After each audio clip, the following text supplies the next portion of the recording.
सिया राठौर एक ऐसी business woman जिसके आगे माफिया के बड़े बड़े नाम भी सलाम ठोकते हैं। वो अंडरवर्ल्ड की मैडम कहलाती है।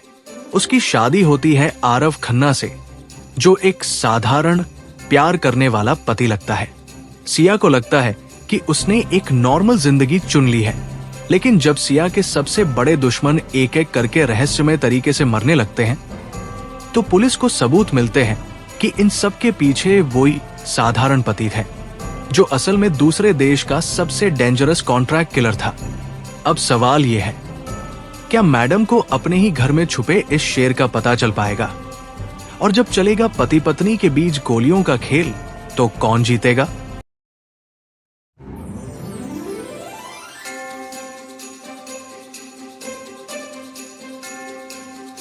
हेलो फ्रेंड्स, आप सभी का dark desire audio YouTube channel पर स्वागत है। कहानी शुरू करने से पहले एक महत्वपूर्ण सूचना देना चाहूँगा। यह कहानी पूर्णतः काल्पनिक है। इसमें प्रस्तुत सभी पात्र, घटनाएं और स्थान लेखक की कल्पना पर आधारित है और इनका किसी भी वास्तविक व्यक्ति, घटना, जाति, संस्कृति या समाज से कोई संबंध नहीं है। इस कहानी का उद्देश्य केवल मनोरंजन करना है। हमारा किसी भी प्रकार का सामाजिक, धार्मिक या सांस्कृतिक संस्थाओं को ठोस पहुंचाने का कोई इरादा नहीं है। यदि किसी श्रोता को इस कहानी का कोई अंश अनुचित या आपत्तिजनक प्रतीत हो, तो कृपया इसे केवल एक काल्पनिक एवं मनोरंजनात्मक रचना के रूप में ही ले। यह कहानी पूरी तरह से मेरी स्वयं लिखी हुई है। इसे न तो किसी अन्य लेखक से लिया गया है और न ही किसी ऑनलाइन प्लेटफॉर्म से कॉपी किया गया है। इस कहानी के सभी copyright dark desire audio channel के अंतर्गत सुरक्षित है। शेट्टी के पतन की खबर ने पूरे शहर में हलचल मचा दी थी, लेकिन सिया के घर में उस हलचल से कहीं ज्यादा बड़ा बदलाव आ चुका था। वो बदलाव दीवारों पर नहीं, फर्श पर नहीं, बल्कि उन दो लोगों के दिलों में आया था, जो अब एक ही छत के नीचे रहते थे, एक ही कमरे में सोते थे, एक ही टेबल पर खाना खाते थे और धीरे धीरे एक दूसरे के बिना अधूरे से लगने लगे थे। शेट्टी के खिलाफ मुकदमा चल रहा था। उसकी सारी संपत्ति कुर्क हो चुकी थी। उसके साथी जेल में थे और वो खुद जमानत की लड़ाई लड़ रहा था। लेकिन सिया जानती थी कि अब वो कभी उठ नहीं पाएगा, क्योंकि उसके खिलाफ सबूत इतने मजबूत थे कि कोई भी वकील उसे बचा नहीं सकता था। उसने सोचा कि आरव को अब चैन मिल जाना चाहिए था, लेकिन उसने देखा कि आरव अब भी उतना ही शांत था जितना पहले था। उसकी आंखों में वही स्थिरता थी, उसके चेहरे पर वही मुस्कान थी, लेकिन उस मुस्कान के पीछे एक अजीब सी उदासी थी। जैसे उसने जो लड़ाई लड़ी थी, उसे जीतने के बाद उसे पता नहीं था कि अब वो अपनी जिंदगी के साथ क्या करे। सुबह का वक्त था और आरव पहले से ही रसोई में था। उसने चाय बनाई थी, नाश्ता तैयार किया था और अब वो खिड़की के पास खड़ा होकर बाहर देख रहा था। सिया ने उसे देखा। उसने देखा कि कैसे वो बहुत देर से उसी जगह खड़ा था। उसकी निगाहें कहीं दूर टिकी हुई थी और उसके हाथ में चाय की प्याली ठंडी हो चुकी थी। वो उठी और उसके पास आकर खड़ी हो गई। उसने उसके हाथ से प्याली ले ली और एक तरफ रख दी। आरव, तुम बहुत देर से यूं खड़े हो, क्या सोच रहे हो? आरव ने उसकी तरफ देखा। उसकी आंखों में वही स्थिरता थी। बस यूं ही। सिया सोच रहा था कि अब शेट्टी खत्म हो गया, पूजा को न्याय मिल गया, तो अब मुझे क्या करना चाहिए? 3 साल मैंने सिर्फ एक ही लक्ष्य के लिए जिया, और अब जब वो लक्ष्य हासिल हो गया तो मुझे लग रहा है कि मैं बेकार हो गया हूं। सिया ने उसकी तरफ देखा। उसके चेहरे पर हल्की सी मुस्कान थी। तुम बेकार नहीं हो आरव। तुमने वो किया जो बहुत कम लोग कर पाते हैं। तुमने अपने दर्द को ताकत में बदला। तुमने एक अन्याय को खत्म किया। अब तुम्हें अपनी जिंदगी जीने का हक है, वो जिंदगी जो तुमने 3 साल पहले छोड़ दी थी। आरव ने हल्की सी मुस्कान दी। जिंदगी जीना? मैं भूल ही गया हूं कि वो कैसे जीते हैं। सिया, 3 साल में मैंने अपने दोस्तों को खो दिया, अपनी फर्म को छोटा कर दिया, अपनी मां से झूठ बोला। अब मुझे नहीं पता कि मैं उन सब के सामने कैसे जाऊं, कैसे उनसे कहूं कि मैं अब ठीक हूं। सिया ने उसका हाथ अपने हाथ में ले लिया। उसने उसकी उंगलियों को दबाया और बहुत धीरे से कहा, हम साथ में जाएंगे आरव, हम साथ में तुम्हारी माँ से मिलेंगे, हम साथ में तुम्हारे दोस्तों से मिलेंगे, तुम अकेले नहीं हो, मैं तुम्हारे साथ हूं। आरव ने उसकी तरफ देखा, उसकी आंखों में एक अलग सी चमक थी। तुम मेरे साथ चलोगी सिया, मेरी माँ से मिलने? वो बहुत सीधी औरत है, उनके लिए ये दुनिया बहुत बड़ी है। मुझे डर है कि कहीं वो तुम्हें देखकर डर न जाए, या फिर तुम उन्हें देखकर।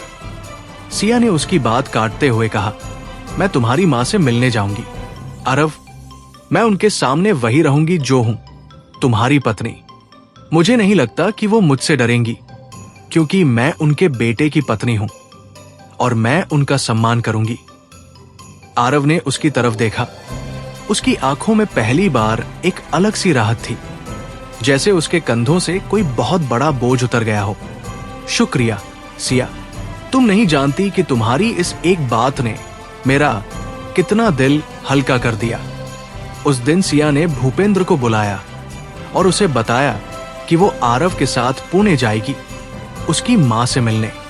भूपेंद्र के चेहरे पर थोड़ी हैरानी थी, लेकिन उसने कुछ नहीं कहा। उसने सिर्फ इतना पूछा, मैडम मैं आपके साथ चलूं? सिया ने सिर हिलाया, हाँ तुम चलो, लेकिन घर के अंदर नहीं आना, बस बाहर रहना। मैं चाहती हूं कि ये मुलाकात सिर्फ परिवार के बीच हो, बिना किसी दबाव के। भूपेंद्र ने सिर हिलाया और तैयारी करने लगा। शाम तक सब कुछ तैयार हो गया और अगली सुबह वो तीनों पुणे के लिए निकल गए। पुणे का सफर लंबा था, लेकिन सिया को वो सफर बहुत छोटा लगा, क्योंकि आरव उससे बातें करता रहा, उसे अपने बचपन के बारे में बताता रहा, अपने पिता के बारे में बताता रहा, उन गलियों के बारे में बताता रहा जहां वो बड़ा हुआ था, उस स्कूल के बारे में बताता रहा जहां उसने पढ़ाई की थी, और उस छोटे से घर के बारे में बताता रहा जहां उसकी मां अकेली रहती थी। सिया ने उसकी हर बात को ध्यान से सुना। उसने सोचा कि कैसे इस आदमी की जिंदगी एक छोटे से शहर में शुरू हुई थी और आज वो मुंबई की सबसे बड़ी माफिया मलिका का पति था, और ये सब कुछ उस दर्द की वजह से हुआ था जो उसके सीने में 3 साल से जल रहा था। दोपहर के करीब वो पुणे पहुंचे। आरव ने उन गलियों में गाड़ी घुमाई जहां वो बचपन में खेला करता था। उसने सिया को अपना स्कूल दिखाया, उस चौराहे के बारे में बताया जहां वो अपने दोस्तों के साथ गप्पे मारा करता था, और फिर गाड़ी एक छोटी सी गली में घुस गई जहां एक पुरानी सी बिल्डिंग थी। आरव ने गाड़ी रोकी और सिया की तरफ देखा। उसकी आंखों में एक अजीब सी घबराहट थी। ये है मेरा घर सिया, मेरी मां अंदर होंगी। मैंने उन्हें फोन किया था कि मैं आ रहा हूं, लेकिन ये नहीं बताया कि तुम भी आ रही हो। सिया ने उसकी तरफ देखा और उसका हाथ पकड़ लिया। चलो आरव, अब डरने की कोई बात नहीं है, मैं तुम्हारे साथ हूं। दोनों गाड़ी से उतरे। भूपेंद्र और उसके आदमी दूसरी गाड़ी में रुके रहे। उन्होंने दूर से ही नजर रखी। आरव और सिया बिल्डिंग की सीढ़ियां चढ़ने लगे। दूसरी मंजिल पर पहुंचते ही एक दरवाजा था जिस पर हल्का नीला रंग चढ़ा हुआ था। दरवाजे के पास तुलसी का एक छोटा सा पौधा रखा था और उस पर मराठी में लिखा था, खन्ना परिवार। आरव ने दरवाजे की घंटी बजाई। कुछ ही देर में दरवाजा खुला और सामने एक छोटी सी पतली सी औरत खड़ी थी। उसने सफेद साड़ी पहनी हुई थी। उसके बालों में चांदी की कलियां थी और उसके चेहरे पर वही शांत मुस्कान थी जो आरव के चेहरे पर होती थी। उसने आरव को देखा और उसकी आंखों में प्यार भर गया। आरव बेटा, आ गया, मैं सुबह से तेरा इंतजार कर रही थी। फिर उसकी नजर सिया पर पड़ी। उसने उसे देखा, उसकी साधारण सी साड़ी, उसके चेहरे की शांति, उसकी आंखों की गर्माहट, और उसने पूछा, ये कौन है बेटा?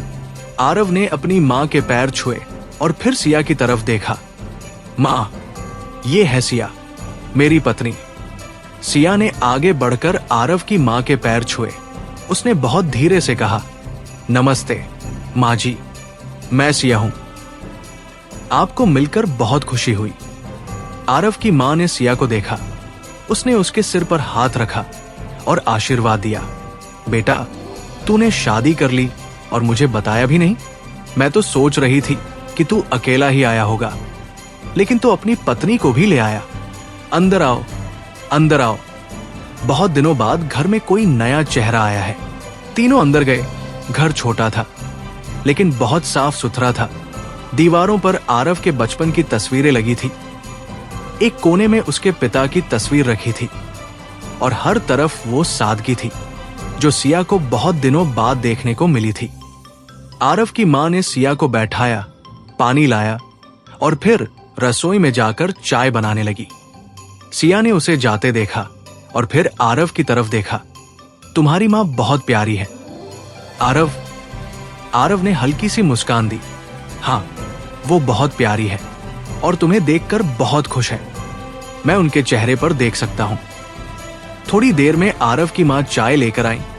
उन्होंने सिया के सामने प्याली रखी और उसके पास बैठ गई। बेटा, बताओ कैसी है तुम्हारी जिंदगी? आरव तो फोन पर कुछ खास बताता नहीं है, बस इतना कहता है कि सब ठीक है। सिया ने उनकी तरफ देखा। उसके चेहरे पर वही मुस्कान थी जो उसकी पहचान थी, लेकिन आज उस मुस्कान में एक अलग सी नरमी थी। हम ठीक है माँ जी। आरव बहुत अच्छा ख्याल रखते हैं मेरा। वो रोज सुबह मेरे लिए चाय बनाते हैं, नाश्ता बनाते हैं, शाम को ऑफिस से लेने आते हैं। मैं उनके साथ बहुत खुश हूं। आरव की मां ने सिया की बात सुनी और फिर आरव की तरफ देखा। आरव, तूने तो कभी मुझे नहीं बताया कि तुझे चाय बनाना आता है। यहां तो तू कभी रसोई में घुसता ही नहीं था। आरव ने हल्की सी मुस्कान दी। मां, अकेले रहना सीखना पड़ा, अब सब आ गया। आरव की मां ने उसकी तरफ देखा। उसकी आंखों में एक अलग सी चमक थी। बेटा, तू बहुत बदल गया है। पूजा के बाद तो तू ऐसा हो गया था कि मुझे तेरी चिंता सताने लगी थी, लेकिन आज तुझे देखकर लग रहा है कि तू ठीक है। पूजा का नाम सुनते ही कमरे में एक अजीब सा सन्नाटा छा गया। आरव का चेहरा थोड़ा सख्त हो गया, लेकिन उसने खुद को संभाल लिया। मां, पूजा को न्याय मिल गया। जिसने उसके साथ वो किया था, वो अब जेल में है। उसकी सारी संपत्ति कुर्क हो गई है। उसके सारे साथी जेल में हैं। पूजा को अब चैन मिल गया। आरव की मां ने उसकी तरफ देखा। उसकी आंखों में आंसू थे। सच बेटा, सच में उसको सजा मिल गई? आरव ने सिर हिलाया। हाँ मां, सजा मिल गई, और ये सब सिया की वजह से हुआ। उसने मेरी मदद की, मुझे ताकत दी, और आज वो आदमी जेल में है। आरव की मां ने सिया की तरफ देखा। उसने उसका हाथ पकड़ लिया। बेटा, तूने मेरे बेटे की जिंदगी बचा ली। मैं तेरा शुक्रिया कैसे अदा करूं? सिया ने उनकी तरफ देखा। उसकी आंखों में एक अलग सी नमी थी। मां जी, मैंने कुछ नहीं किया। आरव ने खुद 3 साल तक मेहनत की, सबूत जुटाए, और आज उसे इंसाफ मिला। मैं सिर्फ उनके साथ खड़ी रही। उस दिन सिया और आरव अपनी मां के साथ बहुत देर तक बैठे रहे, बातें की, पुरानी यादें ताजा की। और जब शाम ढली तो आरव की मां ने खाना बनाया।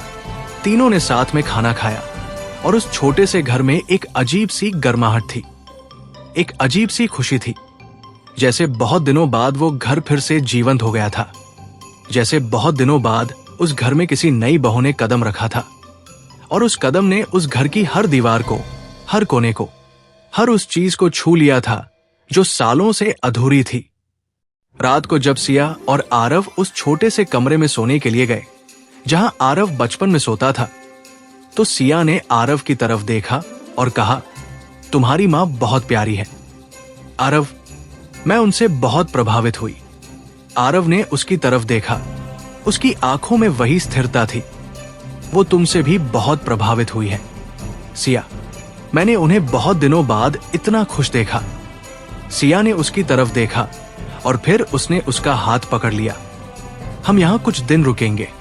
आरव, मैं चाहती हूं कि तुम अपनी मां के साथ कुछ वक्त बिताओ। उनकी कमी पूरी करो जो 3 साल में हुई है। आरव ने उसकी तरफ देखा। उसकी आंखों में एक अलग सी नमी थी। शुक्रिया सिया, तुम नहीं जानती कि तुमने आज मुझे क्या दे दिया। सुबह की धूप उस छोटे से कमरे की खिड़की से अंदर आ रही थी, और सिया को ऐसा लग रहा था जैसे ये धूप कहीं और से अलग थी। शायद इसलिए कि ये उस शहर की धूप थी जहां आरव बड़ा हुआ था, या शायद इसलिए कि वो उस घर में जाग रही थी जहां उसके पति का बचपन बीता था, जहां उसकी मां ने उसे पाला था, जहां उसने अपने सपने देखे थे। वो बिस्तर से उठी और देखा कि आरव पहले से ही जागकर बाहर चला गया था। उसने सोचा कि वो रसोई में होगा, अपनी मां के साथ चाय बना रहा होगा, और उसे एक अजीब सी शांति मिल रही थी कि वो आदमी जो कल तक सिर्फ बदले की आग में जल रहा था, आज अपनी मां के साथ रसोई में खड़ा था, एक साधारण सी जिंदगी जी रहा था, और उसके चेहरे पर वो सुकून था जो शायद बहुत दिनों बाद आया था। सिया ने अपने कपड़े संभाले और कमरे से बाहर निकली। उसने देखा कि आरव की मां रसोई में खड़ी थी और आरव उनके साथ चाय बना रहा था। दोनों के बीच बातें हो रही थी, हल्की हंसी भी आ रही थी, और वो दृश्य इतना साधारण था, इतना घरेलू था कि सिया को अपनी आंखों पर यकीन नहीं हो रहा था। उसने सोचा कि आखिरी बार उसने ऐसा कब देखा था। कोई मां अपने बेटे के साथ रसोई में खड़ी हो, चाय बना रही हो, हंस रही हो। शायद तब जब वो खुद बहुत छोटी थी, जब उसकी मां उसके साथ थी, जब उसका घर भी ऐसे ही साधारण पलों से भरा होता था। उसने अपनी आंखें झपकाई और उन दोनों के पास चली गई। आरव की मां ने उसे देखा और उसके चेहरे पर वही प्यार भरी मुस्कान थी जो कल थी। बेटा, सोकर उठ गई? आरव कह रहा था कि तुझे जगाए या नहीं। मैंने कहा नहीं, उसे सोने दे, थकी होगी। चल, चाय बनकर तैयार है। आरव के हाथ की चाय पीना तुझे पसंद है ना? सिया ने उनकी तरफ देखा और मुस्कुरा दी। हाँ माँ जी, उनके हाथ की चाय मुझे बहुत पसंद है। आरव ने उसकी तरफ देखा। उसकी आंखों में वही स्थिरता थी, लेकिन उसके साथ एक अलग सी गर्माहट भी थी। बैठो, मैं ले आता हूं। वो चाय की प्याली लेकर आया और सिया के सामने रख दी, फिर अपनी मां के लिए भी ले आया, और तीनों उस छोटी सी बैठक में बैठकर चाय पीने लगे। आरव की मां ने सिया से पूछा, बेटा तुम क्या करती हो? आरव ने बताया कि तुम बिजनेस करती हो, लेकिन ज्यादा कुछ नहीं बताया। सिया ने उनकी तरफ देखा। उसके मन में एक पल के लिए झिझक आई, लेकिन फिर उसने सोचा कि झूठ बोलने का कोई मतलब नहीं है। माँ जी, मैं एक कंपनी चलाती हूँ, राठौर ग्रुप। काफी बड़ा कारोबार है, लेकिन मैं आपको ये भी बता दूं कि मेरा कारोबार सिर्फ कानूनी तरीके से नहीं चलता। मैं उस दुनिया में हूं जिसे लोग अंडरवर्ल्ड कहते हैं। आरव की मां के चेहरे पर कोई डर नहीं था, कोई हैरानी नहीं थी। उन्होंने बस सिया की तरफ देखा और फिर आरव की तरफ। आरव, तू जानता था ये सब? आरव ने सिर हिलाया। हाँ मां, मैं जानता था, और मैंने इसी दुनिया की मदद से पूजा का बदला लिया। सिया ने मुझे वो ताकत दी जो मुझ में नहीं थी। आरव की मां ने गहरी सांस ली। उन्होंने सिया का हाथ पकड़ लिया। बेटा, मैं नहीं जानती कि तुम किस दुनिया में हो, लेकिन मैं इतना जानती हूं कि तुमने मेरे बेटे को उस अंधेरे से बाहर निकाला जहां वो 3 साल से खोया हुआ था। तुमने उसे फिर से जीना सिखाया, उसे फिर से मुस्कुराना सिखाया। मेरे लिए तुम वही हो जो तुम हो, मेरी बहू। मुझे किसी और चीज से मतलब नहीं है। सिया की आंखों में आंसू आ गए। उसने बहुत दिनों बाद किसी से ऐसी बात सुनी थी, बिना किसी शर्त के, बिना किसी डर के। बस एक मां का प्यार था, एक मां का आशीर्वाद था, और उसने सोचा कि शायद यही वो चीज थी जो उसकी जिंदगी में हमेशा से कमी थी। एक मां का प्यार, एक मां की गोद, और आज उसे वो मिल गया था, उस आदमी की मां के रूप में जो अब उसका पति था। उसने आरव की मां के हाथ को अपने हाथों में ले लिया और बहुत धीरे से कहा, मां जी, मैं आपको कभी निराश नहीं करूंगी। मैं आरव का ख्याल रखूंगी, उनके साथ रहूंगी, उन्हें कभी अकेला नहीं छोड़ूंगी। आरव की मां ने उसे गले लगा लिया। उसकी आंखों से आंसू बह रहे थे। बेटा, मैं तुझसे यही चाहती हूं, बस उसका ख्याल रखना, उसे कभी अकेला मत छोड़ना। उस दिन के बाद सिया और आरव की मां के बीच एक अलग सा रिश्ता बन गया। वो अब सिर्फ सास बहू नहीं थी, वो 2 औरतें थी जिन्होंने अपनी जिंदगी में बहुत दुख देखे थे, बहुत अकेलापन देखा था और अब उन्हें एक दूसरे में एक साथी मिल गया था। आरव की माँ ने सिया को घर की हर चीज दिखाई, उसे आरव के बचपन की तस्वीरें दिखाई, उसे बताया कि कैसे वो छोटा था, कैसे वो पढ़ाई में हमेशा अव्वल रहता था, कैसे उसके पिता को उस पर बहुत गर्व था, कैसे उसने अपने पिता को खोया और फिर भी खुद को संभाला, कैसे उसने पूजा से प्यार किया और फिर उसे खो दिया, और कैसे वो 3 साल तक उस दर्द में जलता रहा। सिया ने हर बात को ध्यान से सुना। उसने सोचा कि इस आदमी ने अपनी जिंदगी में बहुत कुछ खोया है, बहुत कुछ सहा है, लेकिन फिर भी उसके अंदर वो मासूमियत बची है, वो सच्चाई बची है जो उसे बाकी सबसे अलग करती है। शाम को आरव ने सिया को घुमाने के लिए बाहर निकाला। उसने उसे उन जगहों पर ले जाया जहां वो बचपन में घूमता था, उस पार्क में ले गया जहां वो दोस्तों के साथ क्रिकेट खेलता था, उस चाय की दुकान पर ले गया जहां वो कॉलेज के दिनों में दोस्तों के साथ बैठा करता था, उस मंदिर में ले गया जहां उसके पिता उसे हर रविवार को ले जाया करते थे। सिया ने उसकी हर बात को ध्यान से सुना। उसने सोचा कि कैसे ये साधारण सी जगहें, ये साधारण सी यादें इस आदमी को वो बनाती है जो वो है, एक ऐसा आदमी जो सच्चाई से भरा है, जो दर्द से भरा है, लेकिन जिसने कभी झूठ का सहारा नहीं लिया। जब वो मंदिर से बाहर निकले तो आरव ने सिया की तरफ देखा और कहा, सिया, मैं तुमसे एक बात कहना चाहता हूं। सिया ने उसकी तरफ देखा। उसकी आंखों में वही स्थिरता थी। क्या? आरव ने गहरी सांस ली और फिर धीरे से कहा, मैंने तुमसे कहा था कि मैं तुमसे प्यार नहीं करता। वो सच था, लेकिन आज मैं तुमसे कुछ और कहना चाहता हूं। मैं तुमसे प्यार करने लगा हूं। सिया, मुझे नहीं पता कि ये कब हुआ, कैसे हुआ, लेकिन मैं जानता हूं कि अब मैं तुम्हारे बिना नहीं रह सकता। तुम मेरी जिंदगी का हिस्सा बन गई हो, मेरी सांसों का हिस्सा बन गई हो। सिया ने उसकी तरफ देखा। उसकी आंखों में एक अलग सी चमक थी। आरव, तुम सच कह रहे हो? आरव ने सिर हिलाया। हाँ सिया, मैं तुमसे झूठ कभी नहीं बोलूंगा। ये मैंने तुमसे वादा किया था। मैं तुमसे प्यार करता हूं सिया, और मैं चाहता हूं कि तुम मेरी पत्नी बनो, सिर्फ कागजों पर नहीं बल्कि दिल से, जान से। सिया ने उसकी तरफ देखा। उसकी आंखों में आंसू थे, वो आंसू जो उसने बहुत दिनों से नहीं बहाए थे। आरव, मैं भी तुमसे प्यार करती हूं। मुझे नहीं पता था कि प्यार ऐसे होता है, चुपके से, धीरे धीरे, बिना किसी शोर के, लेकिन मुझे पता है कि अब मैं तुम्हारे बिना नहीं रह सकती। उस शाम दोनों मंदिर की सीढ़ियों पर बैठे रहे, हाथों में हाथ लिए, और उनके बीच वो सन्नाटा था जो अब अजनबियों का नहीं था, जो अब सौदे का नहीं था, जो अब एक अग्रीमेंट का नहीं था, बल्कि एक प्यार का था। एक ऐसा प्यार जो दर्द से पैदा हुआ था, जो सच्चाई से खिला था, और जो अब उन दोनों को एक ऐसी डोर से बांध रहा था जो शायद कभी न टूटे। जब वो घर लौटे तो आरव की मां ने उनके चेहरों पर वो चमक देखी जो प्यार में डूबे लोगों के चेहरे पर होती है। उन्होंने कुछ नहीं पूछा, बस मुस्कुरा दी और रसोई में चली गई। उन्होंने सोचा कि उनके बेटे को आखिरकार वो मिल गया जिसकी उसे जरूरत थी, एक साथी, एक हमसफर, एक प्यार। रात को जब सिया और आरव उसी छोटे से कमरे में सोने के लिए गए तो पहली बार आरव सोफे पर नहीं लेटा। वो सिया के पास बिस्तर पर लेट गया। उसने उसका हाथ अपने हाथ में लिया और बहुत धीरे से कहा, सिया, मैं तुमसे एक वादा करता हूं। मैं तुम्हें कभी अकेला नहीं छोड़ूंगा, मैं तुम्हें कभी दुख नहीं दूंगा, मैं तुम्हें हमेशा प्यार करूंगा। सिया ने उसकी तरफ देखा। उसकी आंखों में वही प्यार था।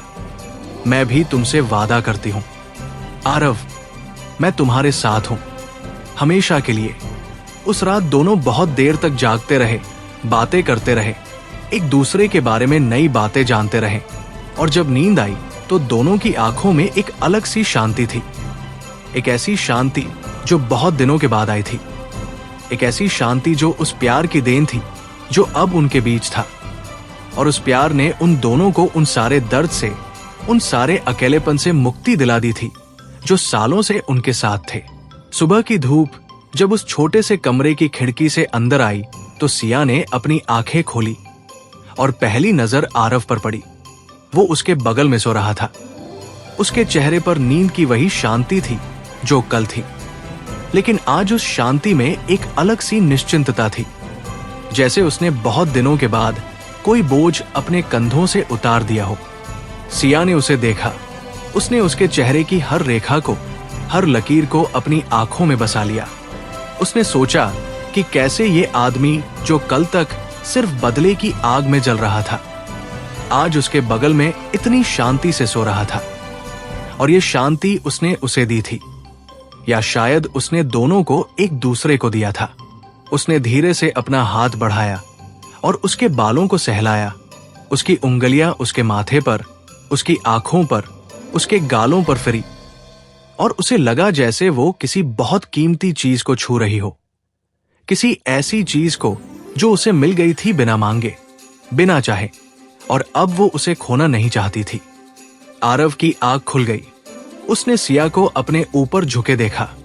उसकी आंखों में वही प्यार था जो कल था। उसने हल्की सी मुस्कान दी। सुप्रभात सिया, तुम मुझे देख रही थी? सिया ने अपना हाथ वापस ले लिया और उसकी तरफ देखा। उसके चेहरे पर हल्की सी शर्म थी। तुम बहुत सुंदर लग रहे थे सोते हुए आरव। मैं देखती रह गई। आरव ने उसकी तरफ देखा और उसका हाथ पकड़ लिया। तुम भी बहुत सुंदर लगती हो सिया, लेकिन मैं तुम्हें जगाने से डर रहा था, इसलिए सोचा था कि पहले उठ जाऊं, लेकिन फिर सोचा कि आज थोड़ी देर और सो लूं तुम्हारे साथ। सिया ने उसकी तरफ देखा और फिर दोनों चुप हो गए। उस चुप्पी में उनके बीच वो सब कुछ था जो शब्दों से बड़ा था। वो एहसास था, वो प्यार था, वो अपनापन था जो अब उनके बीच की हर दूरी को मिटा चुका था। बाहर से आरव की मां की आवाज आई, आरव, सिया उठ गए क्या? चाय बनकर तैयार है। दोनों एक दूसरे को देखकर मुस्कुराए और फिर बिस्तर से उठ गए। सिया ने अपने कपड़े संभाले, आरव ने खिड़की खोल दी और उस छोटे से कमरे में सुबह की ताजी हवा भर गई। जब वो बाहर निकले तो आरव की मां ने उनके चेहरों पर वो चमक देखी जो प्यार में डूबे लोगों के चेहरे पर होती है। उन्होंने कुछ नहीं पूछा, बस मुस्कुरा दी और चाय की प्यालियां उनके सामने रख दी। तीनों उस छोटी सी बैठक में बैठकर चाय पीने लगे और आरव की मां ने सिया से पूछा, बेटा तुम लोग कब तक रुकोगे? मैं तो चाहती हूं कि तुम कुछ दिन और रुको। बहुत दिनों बाद घर में कोई नया चेहरा आया है। मेरा मन कर रहा है कि तुम्हें कुछ और दिन रखूं, तुम्हारे हाथ का खाना खाऊं। सिया ने उनकी तरफ देखा और फिर आरव की तरफ। आरव ने कहा, मां हम कुछ दिन और रुकेंगे। सिया ने भी कहा था कि वो चाहती है कि मैं तुम्हारे साथ कुछ वक्त बिताऊं। आरव की मां के चेहरे पर खुशी साफ दिख रही थी। बहुत अच्छा, बहुत अच्छा। तो आज मैं तुम दोनों के लिए कुछ खास बनाती हूं। पुरानी रेसिपी जो आरव के पिता को बहुत पसंद थी। सिया ने उनकी तरफ देखा और कहा, मां जी मैं भी आपकी मदद करूंगी। मुझे भी बनाना सिखाइए, आरव को भी वो खाना पसंद आएगा। आरव की मां ने सिया का हाथ पकड़ लिया। चल बेटा चल, मैं तुझे सब सिखा दूंगी। आरव तू बैठा रह, हम दोनों संभाल लेंगी। वो दोनों रसोई में चली गई और सिया ने पहली बार किसी के साथ रसोई में खड़े होकर खाना बनाने का सुख महसूस किया। उसने सोचा कि उसकी जिंदगी में ये सब कभी नहीं था। वो हमेशा अपने कारोबार में, अपनी ताकत में, अपने साम्राज्य में इतनी उलझी रही कि उसने ये साधारण सी चीजें कभी जी ही नहीं पाई। किसी के साथ रसोई में खड़ा होना, किसी के लिए खाना बनाना, किसी के हाथ का बनाया खाना खाना, ये सब उसके लिए नया था और उसे ये सब बहुत अच्छा लग रहा था। आरव की मां ने उसे हर चीज बताई, हर मसाले का नाम, हर चीज की मात्रा, हर चीज का तरीका, और सिया ने सब कुछ ध्यान से सीखा। उसने सोचा कि जब वो मुंबई वापस जाएगी तो वो आरव के लिए यही खाना बनाएगी, उसके हाथ का बनाया खाना खिलाएगी और उसके चेहरे पर वो खुशी देखेगी जो उसकी मां के चेहरे पर थी। दोपहर का खाना तैयार हुआ तो सिया ने आरव को बुलाया। तीनों ने साथ में खाना खाया और आरव की मां ने बताया कि ये वही खाना है जो उसके पिता को बहुत पसंद था और आज उसे बनाकर उसे लग रहा है जैसे वो आज भी उनके साथ है। आरव ने अपनी माँ की तरफ देखा और उसकी आंखों में एक अलग सी नमी थी। माँ, पापा हमेशा हमारे साथ है, वो कहीं गए नहीं है, वो हमारे दिलों में है, हमारी यादों में है और आज उनकी पसंद का खाना बना है तो वो जरूर खुश होंगे। आरव की माँ ने सिर हिलाया और फिर सिया की तरफ देखा। बेटा, तुमने आज मेरी बहुत मदद की, मैं तुम्हारा शुक्रिया अदा नहीं कर सकती। सिया ने उनकी तरफ देखा, उसकी आंखों में वही प्यार था। माँ जी, आपका शुक्रिया मत करो, मुझे तो मजा आया। बहुत दिनों बाद कुछ ऐसा किया जो मुझे सुकून दे गया। उस दोपहर के बाद सिया ने आरव की माँ के साथ और भी बहुत कुछ सीखा। उन्होंने उसे घर की हर चीज के बारे में बताया, उसे अपने पड़ोसियों से मिलवाया, उसे उस छोटे से शहर की हर गली से रूबरू करवाया और सिया ने महसूस किया कि वो धीरे धीरे इस घर का हिस्सा बनती जा रही थी, इस परिवार का हिस्सा बनती जा रही थी। और ये एहसास उसे वो दे रहा था जो उसने अपनी जिंदगी में कभी नहीं पाया था। एक परिवार का प्यार, एक घर की गर्माहट, एक माँ की गोद। उसने सोचा कि कैसे उसकी अपनी माँ ने उसे छोड़ दिया था, कैसे वो सालों तक अकेली रही, कैसे उसने अपनी ताकत से एक साम्राज्य खड़ा किया लेकिन अपने लिए एक घर नहीं बना पाई। और आज उसे वो घर मिल गया था, उस आदमी के साथ जो उससे प्यार करता था और उसकी माँ के साथ जो उसे अपनी बेटी की तरह प्यार करती थी। तीसरे दिन सिया और आरव ने वापस मुंबई लौटने का फैसला किया। आरव की माँ ने उन्हें बहुत प्यार से विदा किया। उन्होंने सिया को गले लगाया और कहा, बेटा जल्दी आना, मुझे तुम दोनों की बहुत याद आएगी। सिया ने उनकी तरफ देखा, उसकी आंखों में आंसू थे।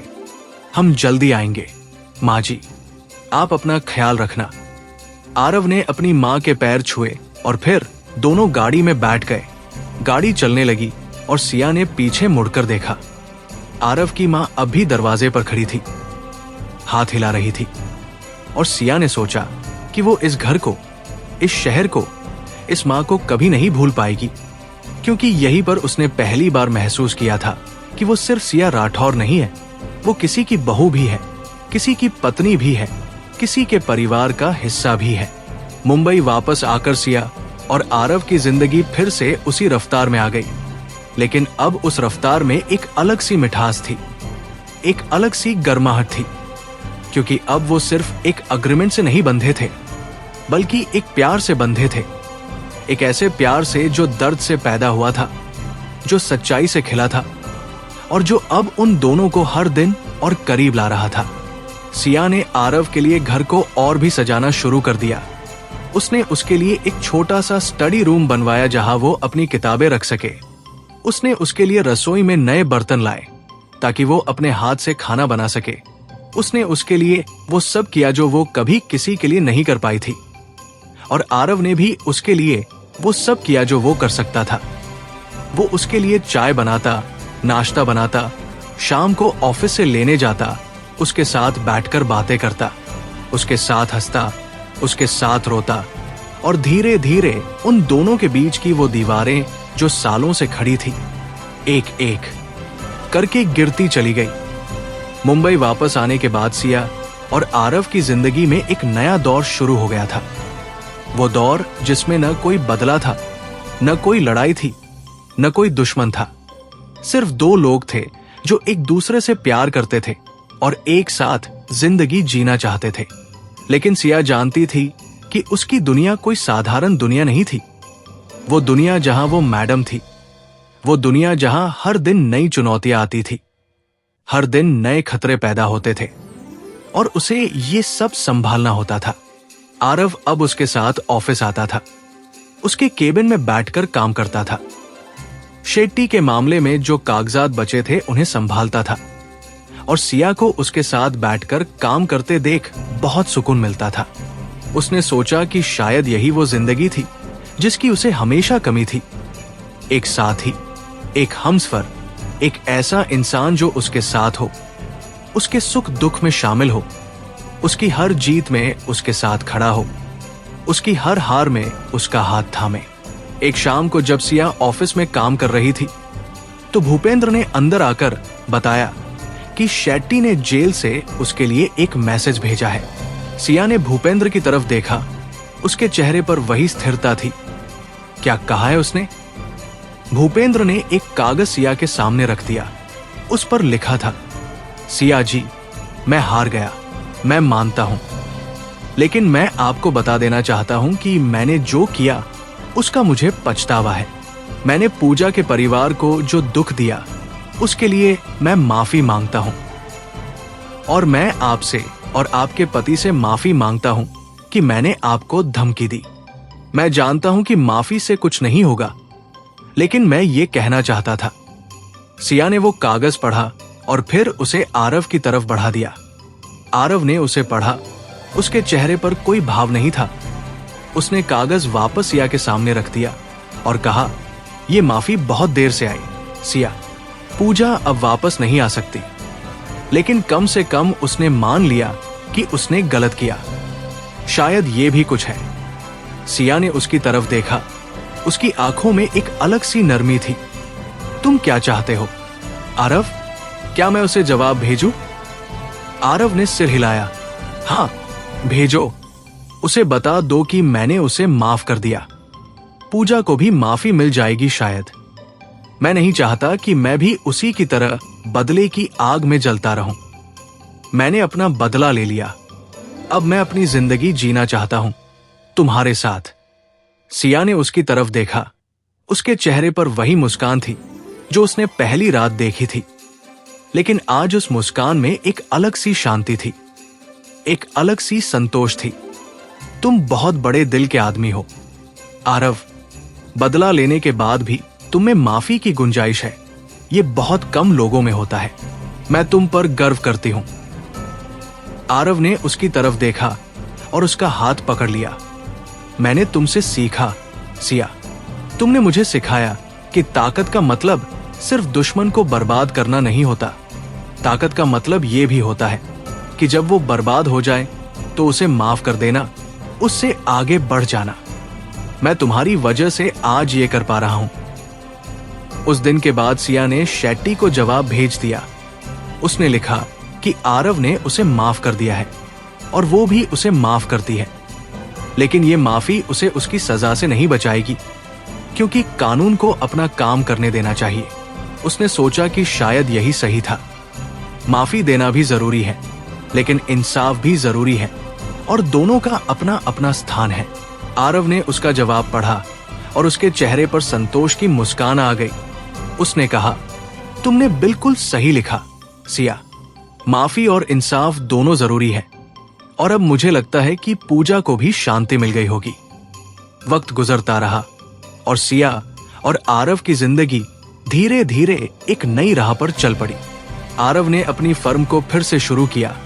उसने नए क्लाइंट जोड़े, पुराने दोस्तों से संपर्क किया, और धीरे धीरे वो फिर से वही आरव बन गया जो 3 साल पहले था। लेकिन अब उसमें एक अलग सी परिपक्वता थी, एक अलग सी समझ थी, और सबसे बड़ी बात यह थी कि अब वो अकेला नहीं था। उसके साथ सिया थी, उसकी पत्नी, उसकी साथी, उसकी हमसफर। सिया भी अब पहले से बहुत बदल गई थी। उसकी सख्ती में अब एक नरमी आ गई थी। उसकी आंखों में अब वो ठंडक नहीं थी जो पहले हर किसी को डराती थी, बल्कि एक अलग सी गर्माहट थी, एक अलग सी चमक थी। और उसके आसपास के लोगों ने भी ये बदलाव महसूस किया था। भूपेंद्र ने एक दिन मजाक में कहा भी था, मैडम, आप पहले से बहुत बदल गई हैं।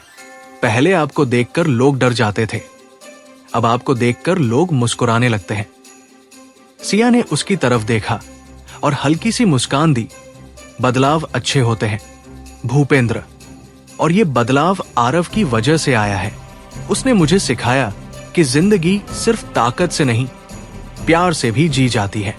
एक दिन शाम को जब सिया और आरव घर के बाहर बैठे हुए थे, तो आरव ने सिया की तरफ देखा और कहा, सिया, मैं तुमसे एक बात कहना चाहता हूं। सिया ने उसकी तरफ देखा। उसकी आंखों में वही स्थिरता थी। क्या? आरव ने गहरी सांस ली और फिर धीरे से कहा, मैं चाहता हूं कि हम अपनी शादी को फिर से करें, सही तरीके से, सारी रस्मों के साथ। वो शादी जो हमने की थी वो सिर्फ एक अग्रीमेंट थी, एक सौदा था। लेकिन अब मैं चाहता हूं कि हम एक दूसरे को दिल से चुने, प्यार से चुने, बिना किसी शर्त के, बिना किसी अग्रीमेंट के। मैं चाहता हूं कि तुम मेरी दुल्हन बनो, सही मायनों में। सिया ने उसकी तरफ देखा। उसकी आंखों में आंसू थे, वो आंसू जो खुशी के थे, जो प्यार के थे। आरव, तुम सच कह रहे हो? तुम फिर से शादी करना चाहते हो? आरव ने सिर हिलाया। हाँ सिया, मैं चाहता हूं कि पूरी दुनिया जाने कि मैं तुमसे प्यार करता हूं और तुम मेरी पत्नी हो।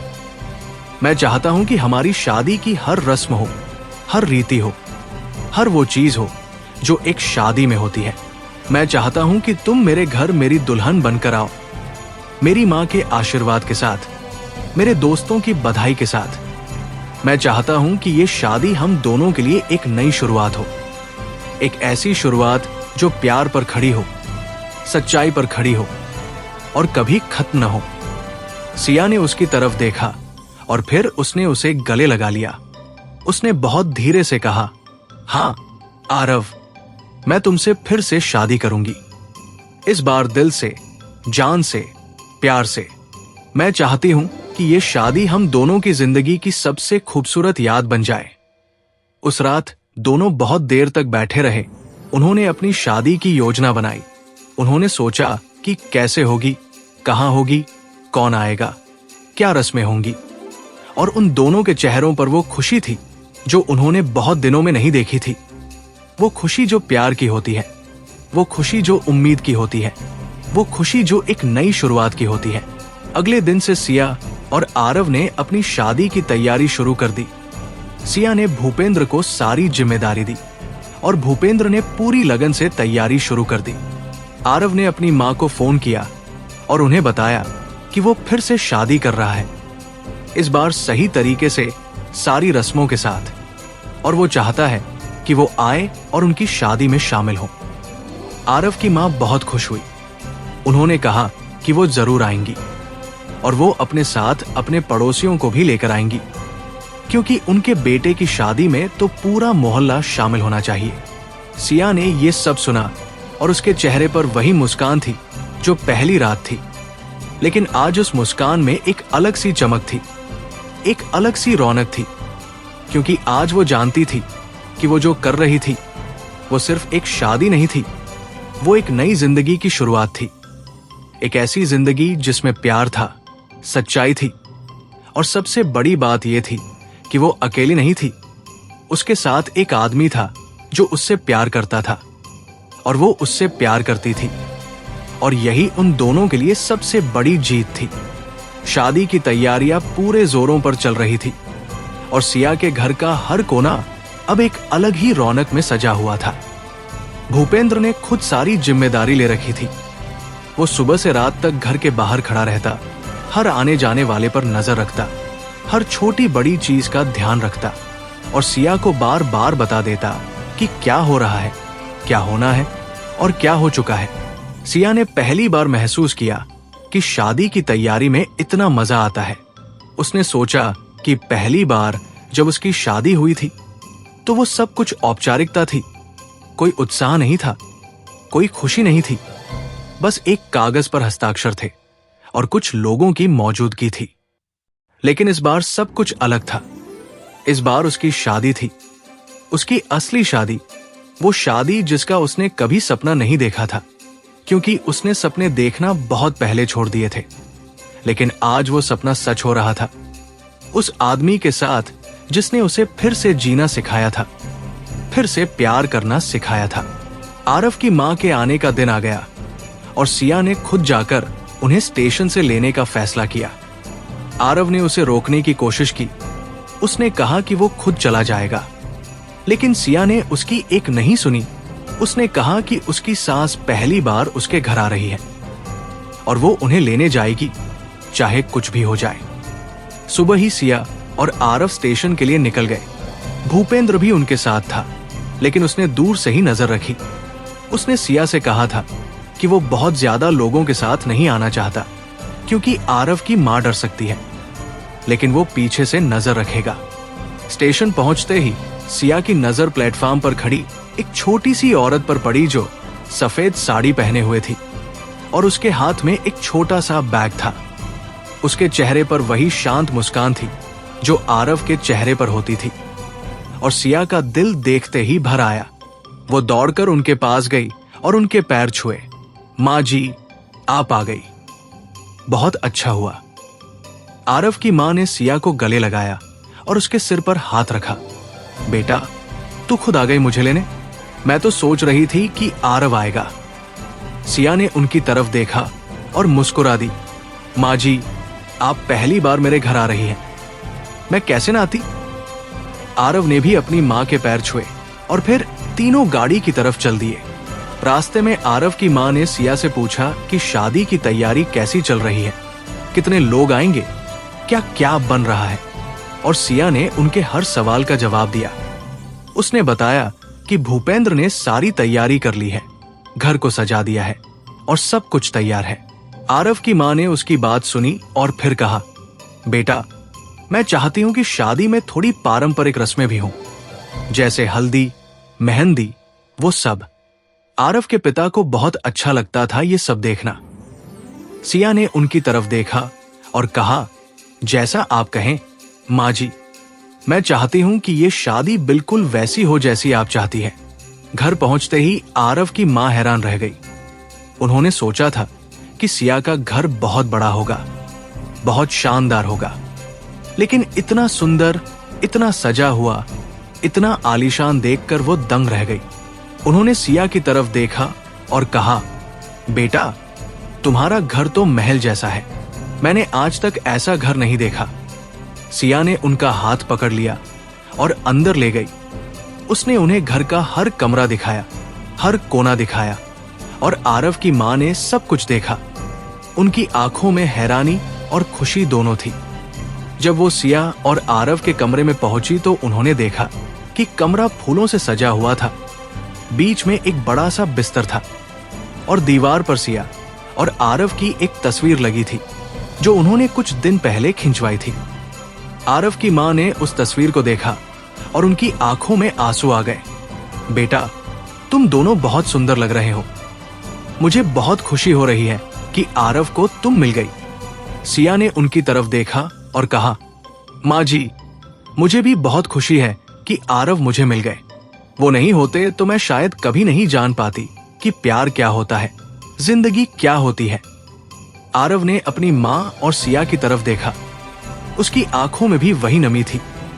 उसने कहा, मां, सिया ने मुझे वो दिया जो मैंने खो दिया था, उम्मीद, प्यार, जिंदगी। मैं उनका शुक्रगुजार हूं।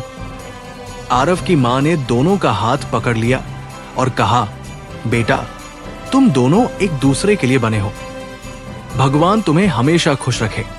अगले दिन से शादी की रस्में शुरू हो गई।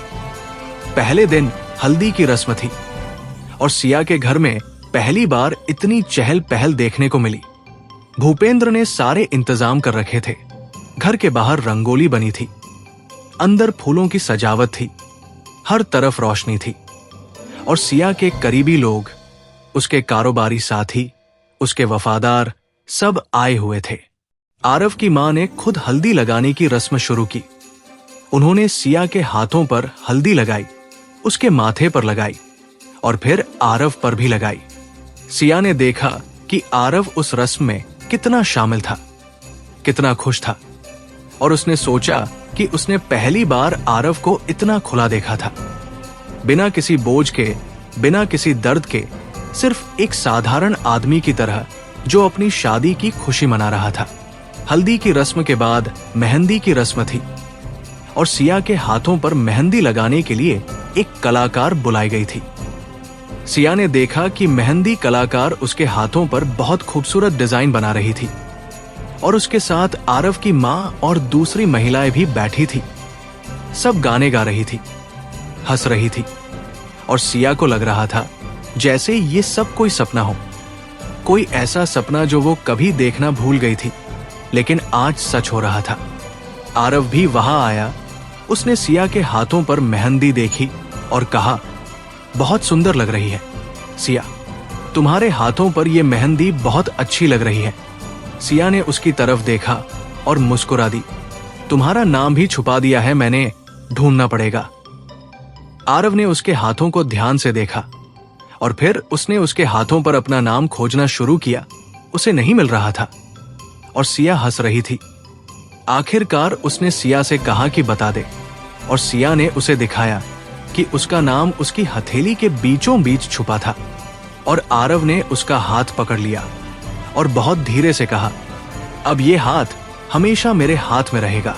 सिया, शादी के दिन का सूरज निकला तो सिया की आंखें पहले से ही खुली थी। वो पूरी रात सो नहीं पाई थी। उसके मन में हजारों ख्याल आ रहे थे। वो सोच रही थी कि आज का दिन उसकी जिंदगी का सबसे खास दिन होगा। आज वो उस आदमी की दुल्हन बनेगी जिससे वो प्यार करती है। आज वो उसके घर उसकी बहू बनकर जाएगी। आज वो एक नई जिंदगी की शुरुआत करेगी। एक ऐसी जिंदगी जिसमें सिर्फ प्यार होगा, सिर्फ खुशियां होंगी, सिर्फ वो दोनों होंगे। उसने नहाया, साड़ी पहनी, गहने पहने, और जब वो आईने के सामने खड़ी हुई तो उसे लगा जैसे वो कोई दूसरी ही औरत है। वो औरत जो सालों पहले थी, जब उसने पहली बार शादी की थी, तब भी वो आईने में ऐसे ही खड़ी थी। लेकिन उसके चेहरे पर वो खुशी नहीं थी जो आज थी। उसकी आंखों में वो चमक नहीं थी जो आज थी, क्योंकि आज वो प्यार से शादी कर रही थी। झूठ से नहीं, सौदे से नहीं, बल्कि दिल से, जान से। बारात आई तो सिया ने खिड़की से देखा कि आरव घोड़ी पर बैठा हुआ था। उसने सफेद शेरवानी पहनी थी। उसके सिर पर साफा बंधा था और वो इतना सुंदर लग रहा था कि सिया की सांसें थम गई। उसने सोचा कि कैसे ये आदमी जो पहली बार उसके दरवाजे पर साधारण सी शर्ट में आया था, आज उसके लिए इतना सजा हुआ था, उसके लिए इतना खास बनकर आया था। और उसकी आंखों से आंसू बह निकले। वो आंसू जो खुशी के थे, जो प्यार के थे, जो उस एहसास के थे कि उसे वो मिल गया जो उसने कभी सोचा भी नहीं था। एक सच्चा प्यार, एक सच्चा साथी, एक सच्चा हमसफर। शादी की रस्में शुरू हुई और सिया ने जब आरव के गले में माला डाली तो उसके हाथ थोड़े कांप रहे थे। लेकिन इस बार वो कांपना डर का नहीं था। वो कांपना खुशी का था, उत्साह का था, उस प्यार का था जो अब उसके दिल में भरा हुआ था। आरव ने भी उसके गले में माला डाली और फिर दोनों ने एक दूसरे की आंखों में देखा। उनकी आंखों में वो सब कुछ था जो शब्दों से बड़ा था। वो प्यार था, वो सच्चाई थी, वो वादा था कि वो हमेशा एक दूसरे के साथ रहेंगे, चाहे कुछ भी हो जाए। फेरे शुरू हुए और हर फेरे के साथ सिया ने महसूस किया कि वो आरव के और भी करीब आ रही है, उसके दिल के और भी करीब, उसकी जान के और भी करीब। और जब 7वां फेरा पूरा हुआ तो सिया को लगा जैसे उसकी जिंदगी का हर गम, हर दर्द, हर अकेलापन उसके पीछे छूट गया था। और अब सामने सिर्फ आरव था, सिर्फ उसका प्यार था, सिर्फ उन दोनों की नई जिंदगी थी। 7 फेरों के बाद जब सिया और आरव अपनी जगह पर बैठ गए तो पंडित जी ने उनके हाथों में हल्दी चावल रखे और उन्हें एक दूसरे के सिर पर रखने को कहा। सिया ने आरव की तरफ देखा। उसकी आंखों में वही स्थिरता थी, लेकिन उसके साथ एक अलग सी कोमलता भी थी, जैसे वो इस पल को अपने दिल में हमेशा के लिए बसा लेना चाहता हो। उसने धीरे से अपने हाथों में रखे चावल आरव के सिर पर डाले और आरव ने भी उसके सिर पर चावल डाले। और उस पल में उन दोनों के बीच वो सब कुछ था जो किसी शादी में होना चाहिए। वो प्यार था, वो समर्पण था, वो वादा था कि अब वो एक दूसरे के हैं, हमेशा के लिए। पंडित जी ने उन्हें आशीर्वाद दिया, मंत्रों का उच्चारण किया और फिर सबसे बड़ी रस्म आई, सिंदूरदान। आरव ने अपनी उंगली पर सिंदूर लिया और सिया की मांग में भर दिया। उसका हाथ थोड़ा कांप रहा था, लेकिन उसने बहुत ध्यान से, बहुत प्यार से वो किया। और जब सिंदूर उसकी मांग में लगा तो सिया की आंखों से आंसू बह निकले। वो आंसू जो प्यार के थे, जो संतोष के थे, जो उस एहसास के थे कि आखिरकार उसे वो मिल गया जो उसने कभी सोचा भी नहीं था। एक सच्चा पति, एक सच्चा साथी, एक सच्चा प्यार। शादी की रस्में खत्म हो गई और अब विदाई का वक्त था। सिया के लिए ये पल बहुत मुश्किल था। वो जानती थी कि वो अपने घर से जा रही है, उस घर से जहां वो सालों से अकेली रही थी, जहां उसने अपना साम्राज्य खड़ा किया था, जहां उसने अपने आंसू बहाए थे, अपनी जीतें मनाई थी, अपनी हारें सही थी। लेकिन अब वो एक नए घर में जा रही थी, एक ऐसे घर में जहां उसका पति था, उसकी सास थी और शायद एक दिन उसके बच्चे भी होंगे। उसने अपने घर की हर दीवार को, हर कोने को, हर उस चीज को देखा जो उसकी थी, और फिर उसने आरव का हाथ पकड़ लिया और बाहर निकल गई। बाहर गाड़ी सजी हुई थी, फूलों से लदी हुई थी, और सिया ने उसमें बैठने से पहले पीछे मुड़कर देखा।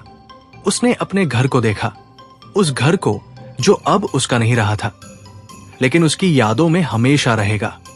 और फिर वो गाड़ी में बैठ गई। गाड़ी चलने लगी और सिया ने आरव की तरफ देखा।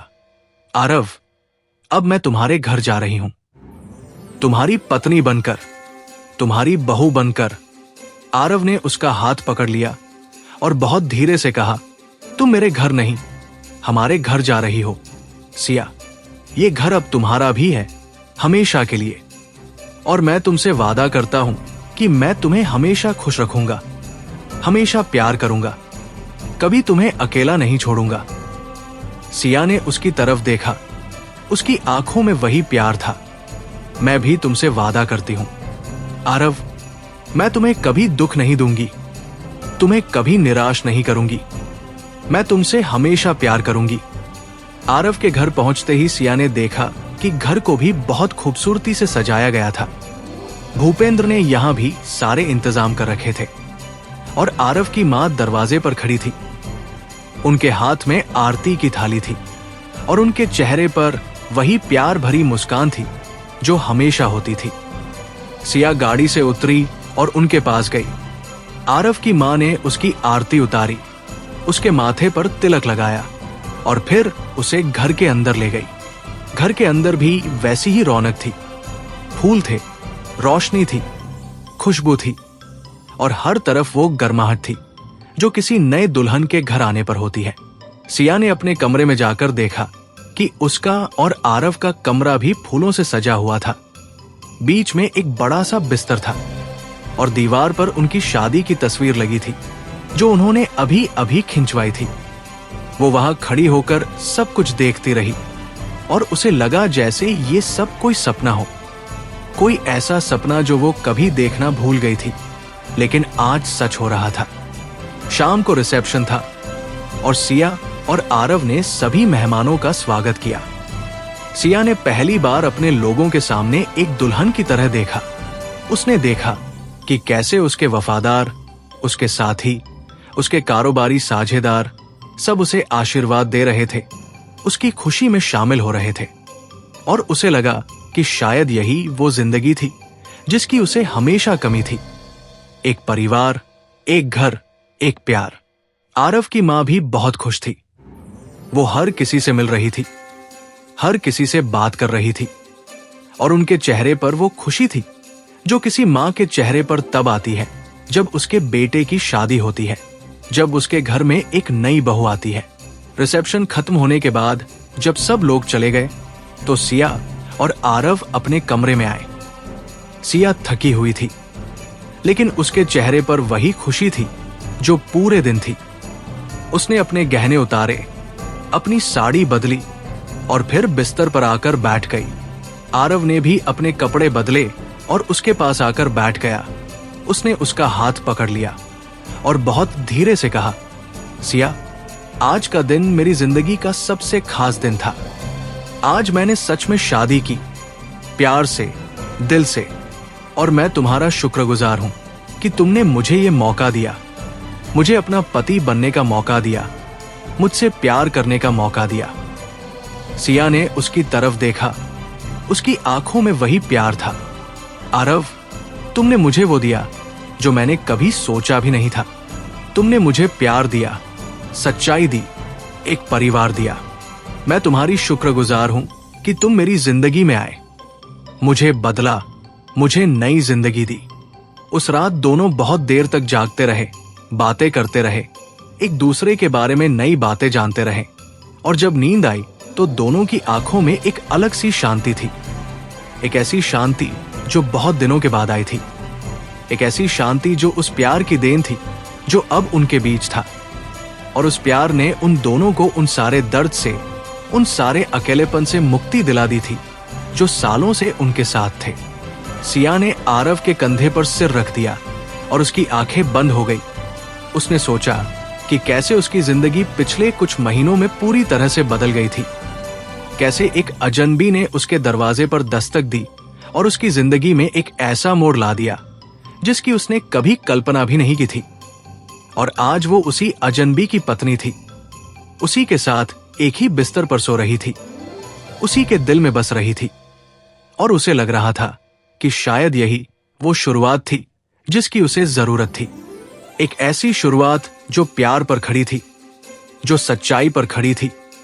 और उस प्यार ने उसे एक नई पहचान दी थी, सिर्फ सिया राठौर की नहीं बल्कि आरव की पत्नी की, आरव की हमसफर की। अगली सुबह जब सिया की आंख खुली तो उसने देखा कि आरव पहले से ही जागकर उसके बगल में बैठा था। उसकी आंखों में वही प्यार था, वही स्थिरता थी और उसके हाथ में एक छोटा सा गुलाब का फूल था। उसने सिया को देखा और मुस्कुरा दिया। सुप्रभात सिया, तुम्हारे लिए। सिया ने वो फूल लिया और उसकी खुशबू ली। उसने कहा, सुप्रभात आरव, तुम बहुत प्यारे हो। आरव ने उसकी तरफ देखा और कहा, आज से हमारी नई जिंदगी शुरू होती है सिया। एक नई शुरुआत, एक नया सफर। और मैं चाहता हूं कि ये सफर हम दोनों मिलकर तय करें।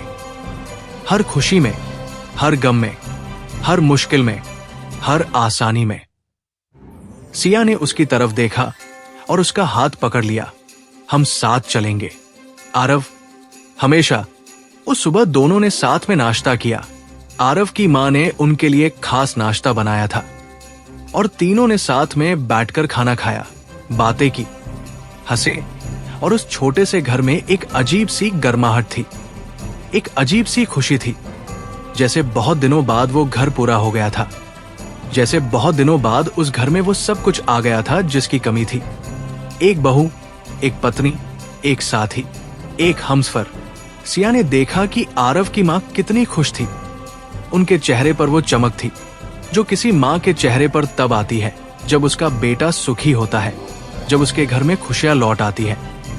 और उसने सोचा कि शायद यही वो चीज थी जो उसने अपनी जिंदगी में हमेशा खोजी थी। एक परिवार का प्यार, एक घर की गर्माहट, एक मां की गोद। और आज उसे वो सब मिल गया था। उस आदमी के साथ जो उससे प्यार करता था, उसकी मां के साथ जो उसे अपनी बेटी की तरह प्यार करती थी, और उस घर में जो अब उसका भी था, हमेशा के लिए। शादी के बाद के दिन सिया के लिए किसी सपने से कम नहीं थे। हर सुबह वो आरव के साथ उठती, उसके हाथ की बनी चाय पीती, उसके साथ नाश्ता करती और फिर दोनों साथ में ऑफिस जाते। आरव अब सिर्फ उसका पति नहीं था, वो उसका साथी था, उसका दोस्त था, उसका हमसफर था। और उसके बिना सिया का एक दिन भी अधूरा लगने लगा था। आरव की मां कुछ दिन और रुकी। उन्होंने सिया को घर के सारे काम सिखाए, उसे पारंपरिक व्यंजन बनाना सिखाया और उसे बताया कि कैसे एक सुहागन को अपने घर को संभालना चाहिए। सिया ने सब कुछ ध्यान से सीखा। उसने सोचा कि उसकी जिंदगी में ये सब कभी नहीं था। वो हमेशा अपने कारोबार में, अपनी ताकत में, अपने साम्राज्य में इतनी उलझी रही कि उसने ये साधारण सी चीजें कभी जी ही नहीं पाई। लेकिन आज वो सब सीख रही थी और उसे बहुत अच्छा लग रहा था। आरव की मां के जाने का दिन आया तो सिया की आंखें भर आई। उसने उनके पैर छुए और कहा, मां जी, आप जल्दी आना, हमें बहुत याद आओगी। आरव की मां ने उसे गले लगाया और कहा, बेटा, तुम दोनों खुश रहो, बस यही मेरी दुआ है। और हाँ, जल्दी से मुझे एक पोता भी दो, मेरा घर भी रौनक हो जाए। सिया के चेहरे पर शर्म आ गई। उसने आरव की तरफ देखा और आरव ने मुस्कुराते हुए कहा, मां, अभी तो शादी हुई है, अभी से ये सब? आरव की मां ने हल्की सी हंसी दी और फिर गाड़ी में बैठ गई। गाड़ी चल दी और सिया बहुत देर तक दरवाजे पर खड़ी रही, हाथ हिलाती रही। और जब गाड़ी नजरों से ओझल हो गई तो वो अंदर आ गई। आरव ने उसे देखा, उसकी आंखों में नमी थी। उसने उसका हाथ पकड़ लिया और कहा, सिया, मां फिर आएंगी, हम खुद भी उनसे मिलने चले जाएंगे, तुम रो मत। सिया ने उसकी तरफ देखा और मुस्कुरा दी। मैं नहीं रो रही आरव, बस उनकी बहुत याद आएगी, वो बहुत प्यारी है। आरव ने उसे गले लगा लिया। हाँ, वो बहुत प्यारी है और अब तुम भी उनकी बेटी हो, तुम्हें उनसे उतना ही प्यार करने का हक है जितना मुझे। आरव की मां के जाने के बाद सिया और आरव की जिंदगी फिर से उसी रफ्तार में आ गई, लेकिन अब उस रफ्तार में एक अलग सी मिठास थी, एक अलग सी गर्माहट थी। सिया ने अपने ऑफिस के काम को थोड़ा संभाला। उसने भूपेंद्र को कह दिया था कि वो अब ज्यादातर काम खुद संभाले, क्योंकि वो आरव के साथ ज्यादा वक्त बिताना चाहती थी। भूपेंद्र ने पहली बार देखा कि उसकी मैडम इतनी खुश थी। उसके चेहरे पर वो चमक थी जो प्यार में डूबे इंसान के चेहरे पर होती है, और उसने सोचा कि शायद यही वो जिंदगी थी जिसकी उसकी मैडम को हक था। एक सुखी जिंदगी, एक प्यार भरी जिंदगी। एक दिन शाम को जब सिया और आरव घर के बाहर बैठे हुए थे तो सिया ने आरव की तरफ देखा और कहा, आरव, मैं तुमसे एक बात कहना चाहती हूं। आरव ने उसकी तरफ देखा। उसकी आंखों में वही स्थिरता थी। क्या? सिया ने गहरी सांस ली और फिर धीरे से कहा, मैं अपने बेटे से मिलना चाहती हूं। वो लंदन में है, पढ़ाई कर रहा है। मैंने उसे सालों से नहीं देखा, उससे बात भी नहीं की।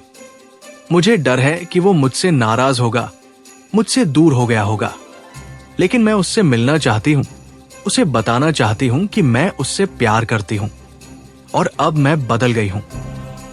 आरव ने उसकी तरफ देखा। उसकी आंखों में एक अलग सी चमक थी।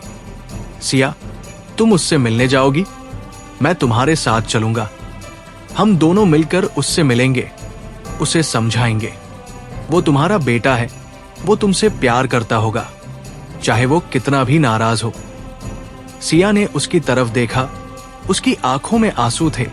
तुम सच में मेरे साथ चलोगे आरव? तुम उससे मिलोगे? आरव ने उसका हाथ पकड़ लिया। हाँ सिया, मैं तुम्हारे साथ हूं, हमेशा। तुम्हारा बेटा मेरा भी बेटा है। हम उससे मिलेंगे, उसे अपने घर लाएंगे और उसे बताएंगे कि उसकी मां उससे कितना प्यार करती है। अगले दिन से सिया ने अपने बेटे से संपर्क करने की कोशिश शुरू कर दी। उसने उसका नंबर मांगा, उसे मैसेज किया, लेकिन कोई जवाब नहीं आया। उसने फोन किया, लेकिन फोन नहीं उठाया गया। सिया का दिल टूट रहा था। उसे लग रहा था कि उसका बेटा उससे इतना नाराज है कि वो उससे बात भी नहीं करना चाहता। आरव ने उसे संभाला। उसने कहा, सिया, धैर्य रखो, वो समझ जाएगा, वक्त लगेगा। हम उसके पास चलेंगे, उसे आमने सामने मिलेंगे, तब शायद वो सुन ले। सिया ने सिर हिलाया। ठीक है आरव, हम लंदन चलेंगे। मैं उससे मिलकर रहूंगी, चाहे वो मुझे देखना भी न चाहे। मैं उसके सामने खड़ी रहूंगी, उसे बताऊंगी कि मैं उसकी मां हूं और मैं उससे प्यार करती हूं। लंदन जाने की तैयारी शुरू हो गई। सिया ने भूपेंद्र को सारी जिम्मेदारी दी और कुछ ही दिनों में सब कुछ तैयार हो गया। सिया और आरव लंदन के लिए निकल गए। उनके साथ भूपेंद्र भी था, लेकिन उसने दूर से ही नजर रखी। वो नहीं चाहता था कि सिया के बेटे को कोई दबाव महसूस हो। लंदन पहुंचते ही सिया बेचैन हो गई। उसने अपने बेटे के कॉलेज का पता लगाया, उसके हॉस्टल का पता लगाया, और फिर एक दिन वो और आरव उसके हॉस्टल के बाहर जाकर खड़े हो गए। वो एक छोटी सी बिल्डिंग थी जहां से कॉलेज के छात्र रहते थे, और सिया ने देखा कि एक युवक बाहर निकल रहा था। वो लंबा था, पतला था। उसके चेहरे पर वही तेज था जो सिया के चेहरे पर होता था, और उसकी आंखों में वही गहराई थी जो सिया की आंखों में थी। सिया का दिल जोर से धड़का। वो उसके पास दौड़कर गई और उसके सामने खड़ी हो गई। आरव, बेटा। युवक ने उसकी तरफ देखा। उसके चेहरे पर पहचान की एक झलक आई और फिर वो सख्त हो गया। आप यहाँ कैसे? मैंने आपको बताया था कि मैं आपसे नहीं मिलना चाहता। सिया की आंखों से आंसू बह निकले। बेटा, मैं तुमसे मिलने आई हूं, तुमसे बात करने आई हूं। मैं तुम्हारी मां हूं, तुम मुझसे ऐसे कैसे बात कर सकते हो? युवक ने उसकी तरफ देखा। उसकी आंखों में गुस्सा था। मां, आपने मुझे कब मां की तरह प्यार दिया? आप तो हमेशा अपने कारोबार में, अपनी ताकत में, अपने साम्राज्य में खोई रही। मैं आपके लिए कुछ नहीं था। आरव ने आगे बढ़कर कहा। आरव, मैं तुमसे बात कर सकता हूं? युवक ने उसकी तरफ देखा। आप कौन हैं? आरव ने कहा, मैं आरव हूं, तुम्हारी मां का पति। युवक ने उसकी तरफ देखा। उसकी आंखों में तीखापन था। तो आप वो हैं जिनसे मेरी मां ने शादी की है? मैंने सुना था, लेकिन मुझे कोई दिलचस्पी नहीं है। आरव ने उसकी तरफ देखा और बहुत धीरे से कहा, मैं तुमसे कुछ कहना चाहता हूं। आरव, तुम्हारी मां ने बहुत गलतियां की, ये सच है, लेकिन वो तुमसे प्यार करती है, ये भी सच है। और पिछले कुछ महीनों में वो बदल गई है, मैं खुद देख रहा हूं। वो तुमसे मिलना चाहती है, तुमसे बात करना चाहती है, तुमसे माफी मांगना चाहती है। क्या तुम उन्हें एक मौका नहीं दे सकते? युवक ने उसकी तरफ देखा, फिर सिया की तरफ। उसकी आंखों में गुस्सा और दर्द दोनों थे। एक मौका? उन्होंने मुझे कितने मौके दिए? वो हमेशा कहती थी कि वो आएंगी, वो मुझसे मिलेंगी, लेकिन कभी नहीं आई। मैं अकेला बड़ा हुआ, उनके बिना, उनके प्यार के बिना। और अब वो आई है एक नए पति के साथ और चाहती है कि मैं उन्हें माफ कर दूं। सिया ने आगे बढ़कर उसका हाथ पकड़ लिया। बेटा, मैं जानती हूं कि मैंने बहुत गलत किया। मैंने तुम्हें अकेला छोड़ दिया, तुम्हारी परवाह नहीं की, तुम्हारे लिए वक्त नहीं निकाला, लेकिन मैं बदल गई हूं। आरव, तुम्हारे पिता के जाने के बाद मैं टूट गई थी। मैं अकेली थी। मैंने अपने दर्द को ताकत बना लिया और उस ताकत में मैं तुम्हें भूल गई, लेकिन मैं तुम्हें कभी नहीं भूली। बेटा, मैं हर रात तुम्हारे बारे में सोचती थी, तुम्हारी तस्वीरें देखती थी, तुमसे मिलने की तमन्ना रखती थी। और आज मैं यहां हूं, तुमसे मिलने आई हूं, तुमसे माफी मांगने आई हूं। क्या तुम मुझे माफ कर सकते हो? युवक ने उसकी तरफ देखा। उसकी आंखों में अब गुस्सा कम हो रहा था, उसकी जगह दर्द और उदासी आ रही थी। मां, मैं आपसे बहुत नाराज था, बहुत दुखी था। मैंने सोचा था कि आपको मुझसे कोई मतलब नहीं है, आप सिर्फ अपने कारोबार में लगी रही। लेकिन जब मैंने आपको देखा तो मुझे लगा कि शायद मैं गलत था। आप बदल गई है, मैं आपके चेहरे पर देख सकता हूं। सिया ने उसे गले लगा लिया। उसकी आंखों से आंसू बह रहे थे। बेटा, मुझे माफ कर दो, मैं तुमसे बहुत प्यार करती हूं। युवक ने भी उसे गले लगा लिया। उसकी आंखों से भी आंसू बह रहे थे। मैं भी आपसे प्यार करता हूं मां, बहुत प्यार करता हूं। आरव ने उन दोनों को देखा। उसकी आंखों में भी नमी थी। वो खड़ा रहा, उसने कुछ नहीं कहा। वो नहीं चाहता था कि उसकी मौजूदगी उनके बीच की इस नजदीकी को बाधित करे। सिया ने अपने बेटे को छोड़ा और आरव की तरफ देखा। उसने उसका हाथ पकड़ लिया और अपने बेटे से कहा, आरव, ये है मेरे पति, तुम्हारे नए पिता। वो बहुत अच्छे इंसान हैं। उन्होंने मुझे बदल दिया, मुझे फिर से जीना सिखाया। युवक ने आरव की तरफ देखा। उसके चेहरे पर पहली बार एक मुस्कान थी। आपसे मिलकर खुशी हुई। मां ने आपके बारे में बताया था। मैं जानता हूं कि आपने उनकी बहुत मदद की। आरव ने उसका हाथ पकड़ लिया। मैंने कुछ नहीं किया, बस उनके साथ खड़ा रहा। तुम्हारी मां बहुत ताकतवर है। उन्हें किसी की मदद की जरूरत नहीं थी, बस किसी का साथ चाहिए था। और मैं उनका साथी हूं। अब तुम भी हो। उस दिन तीनों बहुत देर तक बैठे रहे, बातें की, पुरानी यादें ताजा की। और जब शाम ढली तो सिया का बेटा उनके साथ होटल चल दिया। उसने कहा कि वो अपनी मां के साथ कुछ दिन बिताना चाहता है, उनकी नई जिंदगी के बारे में जानना चाहता है और अपने नए पिता के बारे में जानना चाहता है। सिया के चेहरे पर वो खुशी थी जो उसने बहुत दिनों में नहीं देखी थी।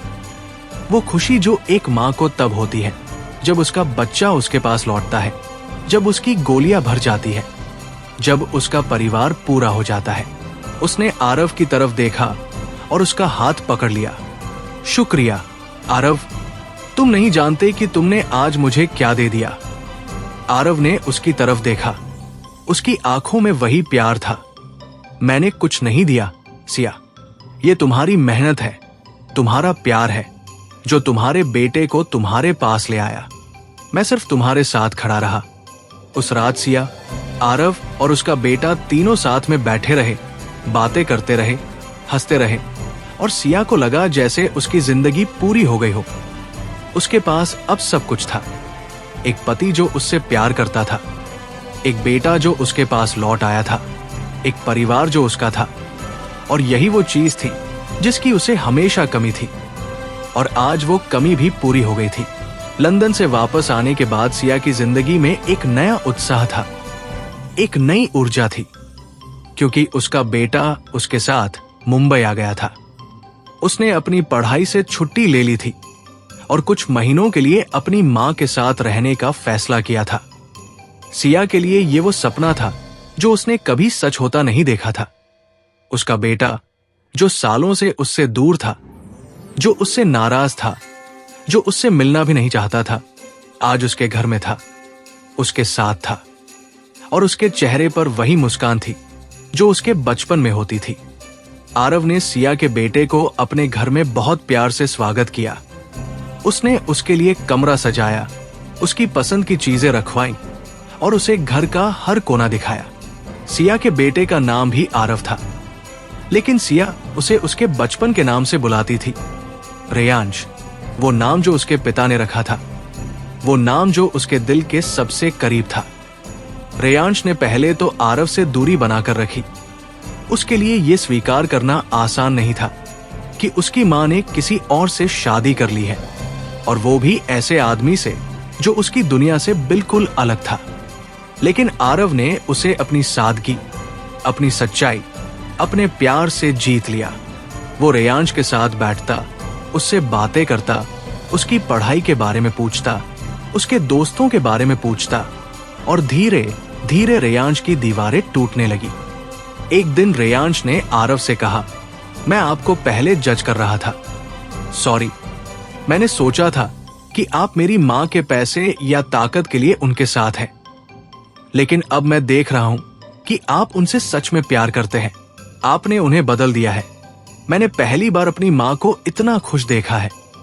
आरव ने उसकी तरफ देखा और हल्की सी मुस्कान दी। मैंने तुम्हारी मां को कुछ नहीं दिया रेयांश, उनके पास पहले से ही सब कुछ था, ताकत, पैसा, साम्राज्य। मैंने उन्हें सिर्फ एक चीज दी, सच्चाई, और उस सच्चाई ने उन्हें बदल दिया। तुम्हारी मां बहुत ताकतवर है, लेकिन वो बहुत अकेली भी थी। मैं सिर्फ उनके अकेलेपन का साथी हूं। रेयांश के आने के बाद सिया के घर की रौनक और भी बढ़ गई थी। वो अब पहले से भी ज्यादा खुश रहती थी। उसके चेहरे पर हमेशा मुस्कान रहती थी, और उसकी आंखों में वो चमक थी जो उसने बहुत दिनों में नहीं देखी थी। वो रेयांश के साथ बैठकर उसके बचपन की बातें करती, उसकी पुरानी तस्वीरें देखती, और उससे कहती कि उसे कितना अफसोस है कि उसने उसके साथ वो साल नहीं बिताए जो उसे बिताने चाहिए थे। रेयांश ने उसकी तरफ देखा और कहा, मां, अब उन बातों को भूल जाइए। आप मेरे साथ हैं, मैं आपके साथ हूं, बस इतना काफी है। हम आगे की जिंदगी एक साथ बिताएंगे, और वो साल जो हमने खोए उनकी भरपाई करेंगे। सिया ने उसे गले लगा लिया। उसकी आंखों से आंसू बह रहे थे। बेटा, तुमने मुझे वो दिया जो मैंने खो दिया था, एक परिवार, एक घर, एक मां की पहचान। मैं तुम्हारी शुक्रगुजार हूं। एक दिन शाम को सिया, आरव और रेयांश तीनों घर के बाहर बैठे हुए थे, चाय पी रहे थे और बातें कर रहे थे।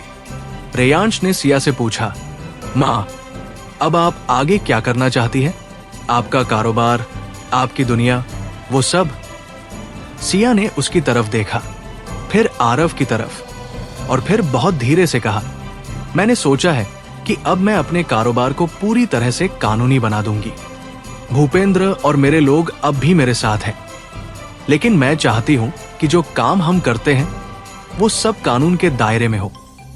मैं नहीं चाहती कि तुम्हें या आरव को या किसी और को मेरे कारोबार की वजह से कोई परेशानी हो।